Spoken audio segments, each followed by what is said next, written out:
Hi friends, so we were doing the Lagrangian and the equations of motion. We were trying to find the Lagrangian and equations of motions of some standard systems. We had looked at spring mass system and we were looking at the pendulum. So we did simple pendulum in 2 dimensions. Now we are going to look at the pendulum in 3 dimensions, which is called as the spherical pendulum. So how would this be?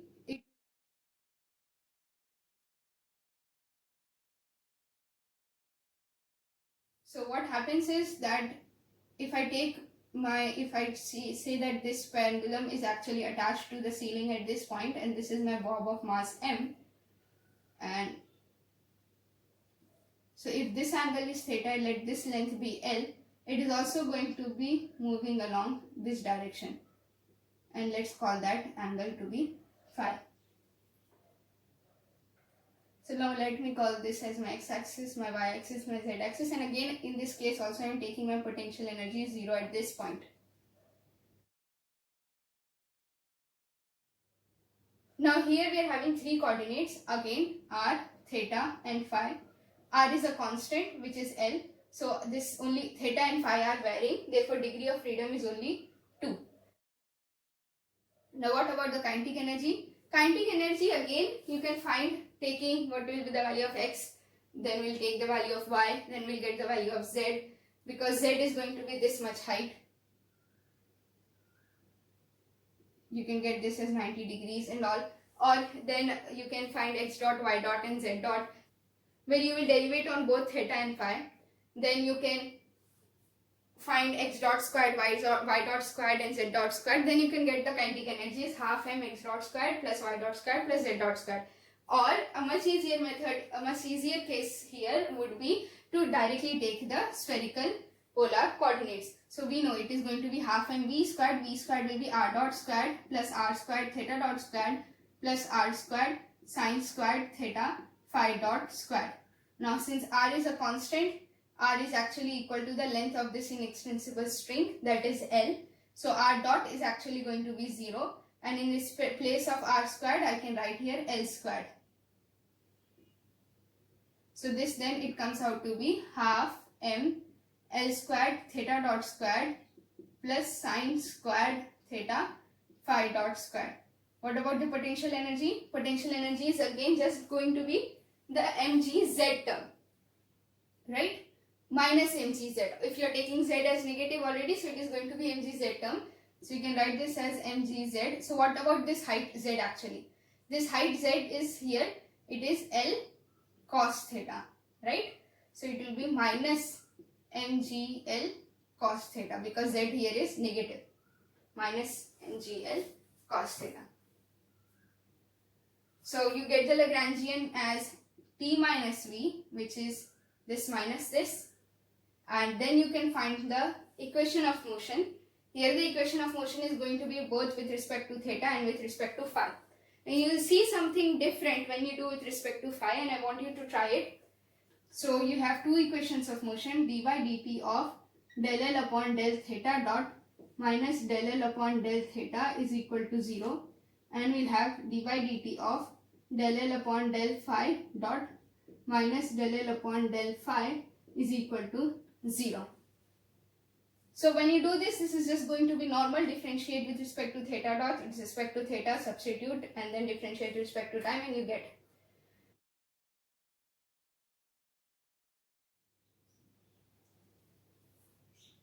I've just written down the Lagrangian, which is t minus v here. Now if you recall, we have seen previously in the first video, in the introduction to Lagrangian formalism, that if we have in the Lagrangian some coordinate whose time derivative is present but the coordinate is not present, then we say that that coordinate is actually a cyclic coordinate or ignorable coordinate.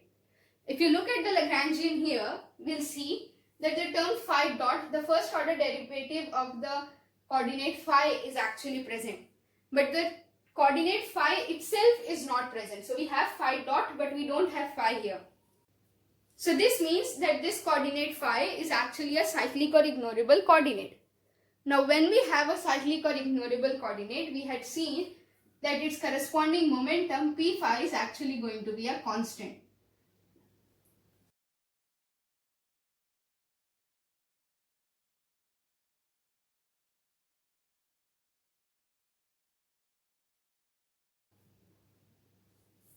The next case which we are going to look at is the spring pendulum.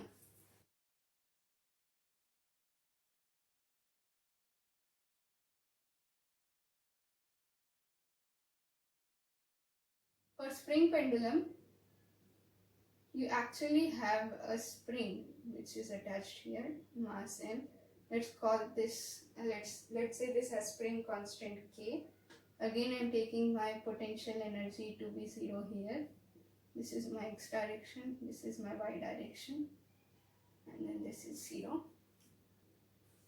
And now we are saying that the oscillation is in a fixed plane. So you can say again this is a two-dimensional oscillation. Now let L be the equilibrium length of the spring and let this angle be theta.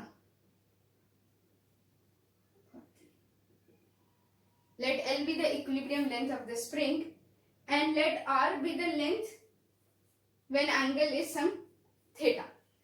So L is the equilibrium length and the extension or compression, whatever is happening, let that be R when this angle is actually theta. So that length is actually not L now but R when that angle is theta. So what about the kinetic energy? Kinetic energy is half m. Since it is in two dimensions, I'll have r dot squared plus r squared theta dot squared. Now here my r is also varying, theta is also varying, so none of this term is actually going to be 0. What about the potential energy? Potential energy is going to be half k compression or elongation squared. So that will be r minus L squared. There will be an extra term for potential energy where we usually have for the pendulum, which is mgh, right? So there is also going to be minus mgh, or you can call this as r cos theta, this height h. When this length is r and angle is theta, so it will be r cos theta. So minus mgr cos theta. I hope that's clear, right? So now we can directly write the Lagrangian, and the Lagrangian thus comes out to be half m r dot squared plus r squared theta dot squared minus half k r minus L the whole squared plus mgr cos theta. Now to get the equation of motion, we will have two equations. Del r dot minus del L upon del r is equal to 0 and dy dt of del L upon del theta dot minus del L upon del theta is equal to 0. So when you do the partial differentiation with this term with respect to r dot, your theta dot, r and theta, all these three terms are going to be constant. When you take the partial differentiation with respect to r, your r dot, theta dot and theta are going to be constant. When you take partial differentiation with respect to theta dot, your theta, r dot and r are going to be constant. And when you take the partial differentiation with respect to theta, then your theta dot, r and r dot are going to be constant. But when you take the time derivative, then both r and theta, or r dot and theta dot, or four of them are going to be, if they are present with the derivative, then you will have to take the derivative of all the four terms.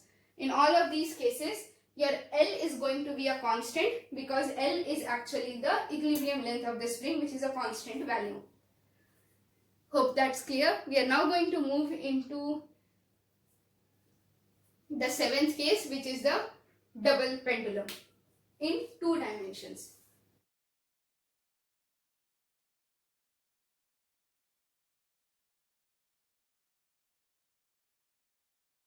In two-dimensional space. So how does a double pendulum look like? We will have one bob and let's call this length L and give this mass m1. It could be the two of them could have same masses or different masses. Now there is another length L and mass m2 attached to this one.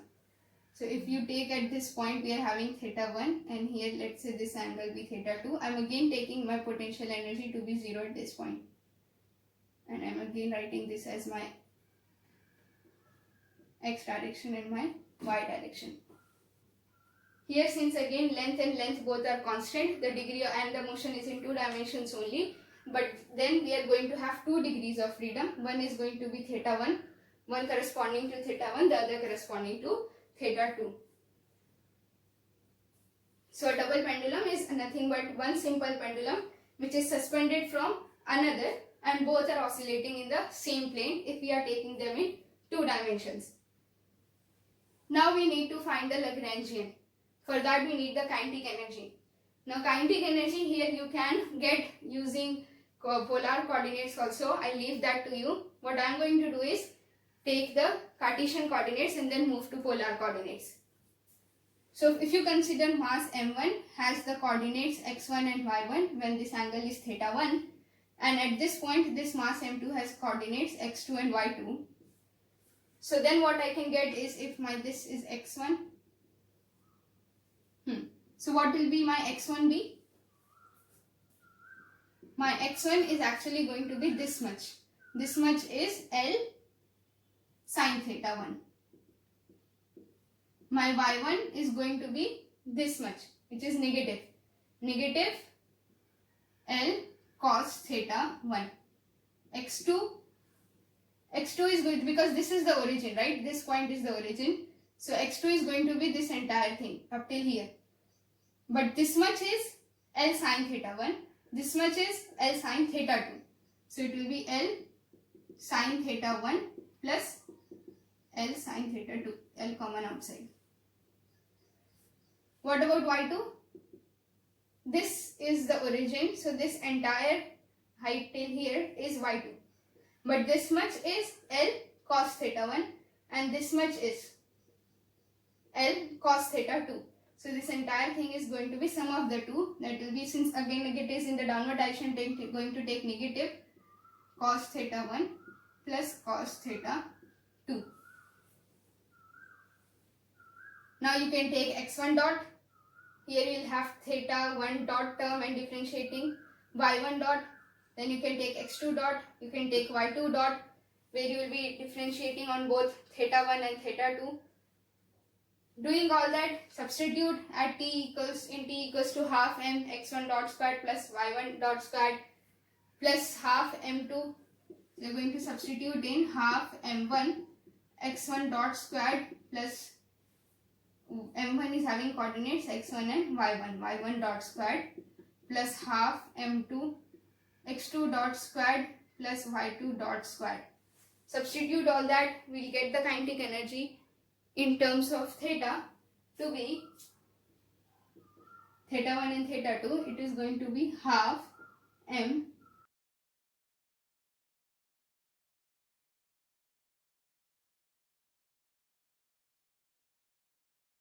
so the kinetic energy that we get is half m1 L squared theta 1 dot squared plus, but if you go back and look, then you'll see that this first term which we are getting, half m L squared theta dot squared, is actually the same as that which we get for simple pendulum.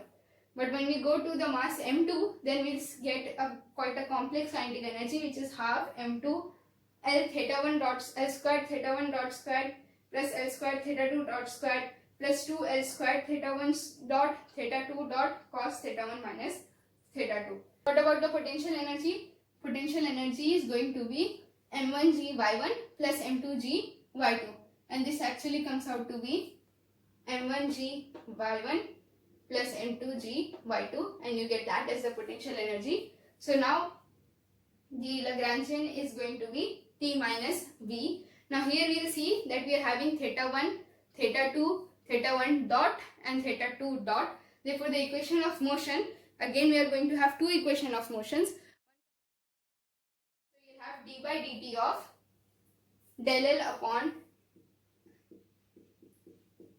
del theta 1 dot minus del L upon del theta 1 equals to 0. This is one equation of motion.